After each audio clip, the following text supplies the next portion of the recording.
Alright, today we want to talk about Linux containers, and we will create our own little container without the use of Docker or LXC. We will start by preparing a base image. So we download an Alpine Linux base image from the Alpine website, and we want to extract the image into the container folder. It complained, but the extraction worked.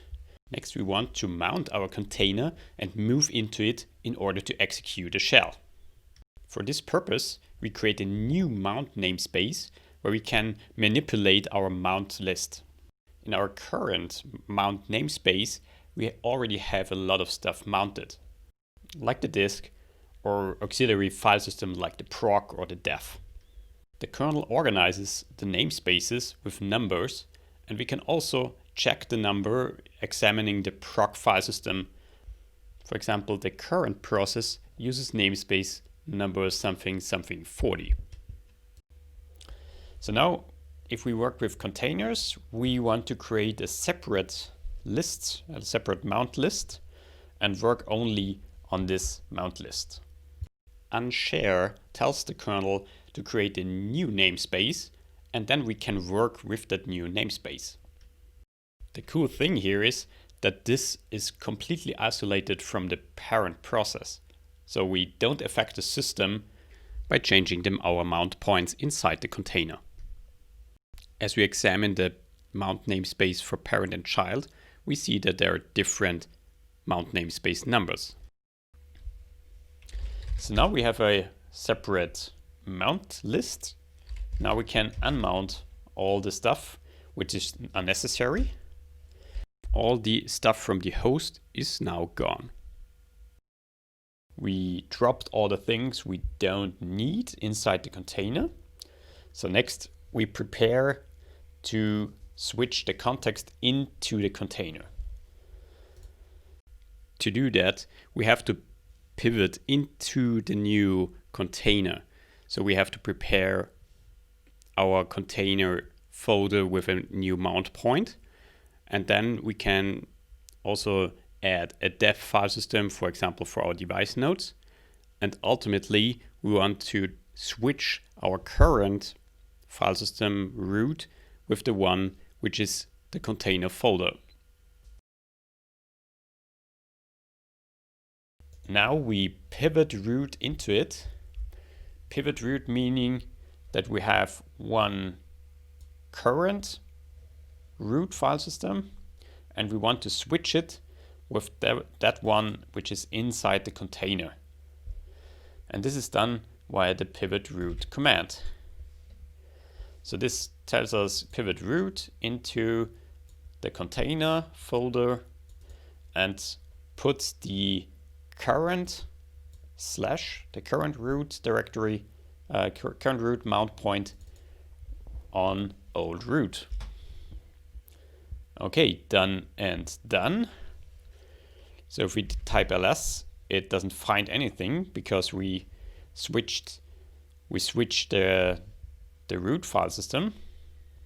So we also have to change into the / directory.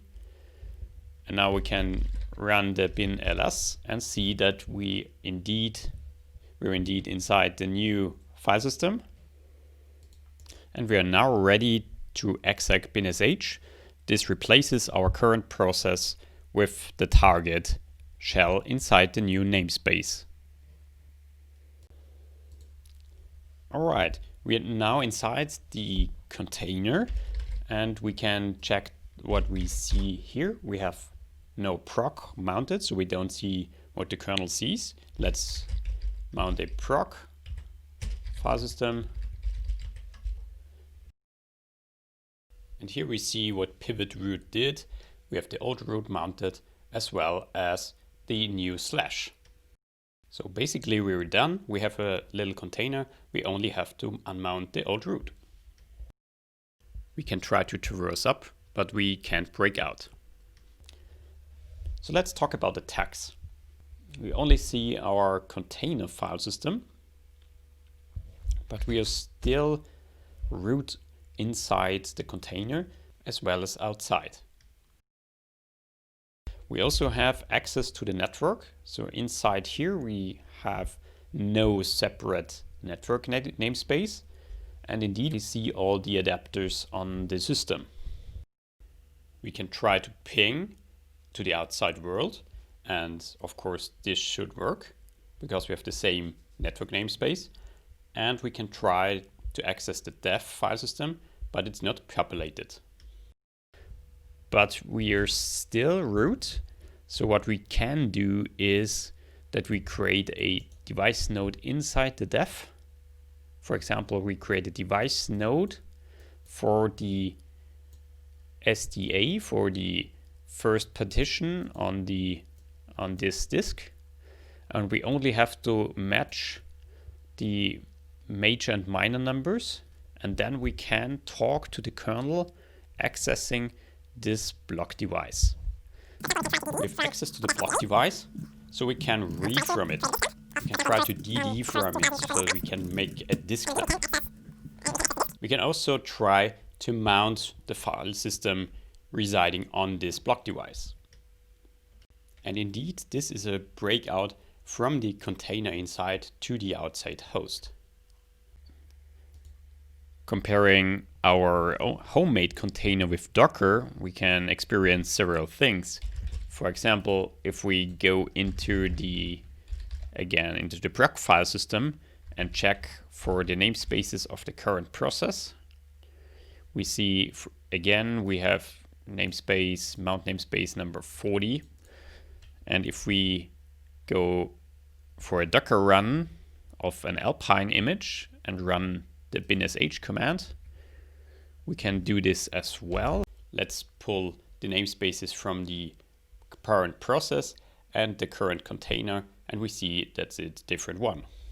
Can we pull off the same trick inside a Docker container as well? We can access the dev file system and it's indeed populated, but there's no SDA device node in there. Here we are also user ID number 0, so we can create a device node there. But we still can't open the disk for reading.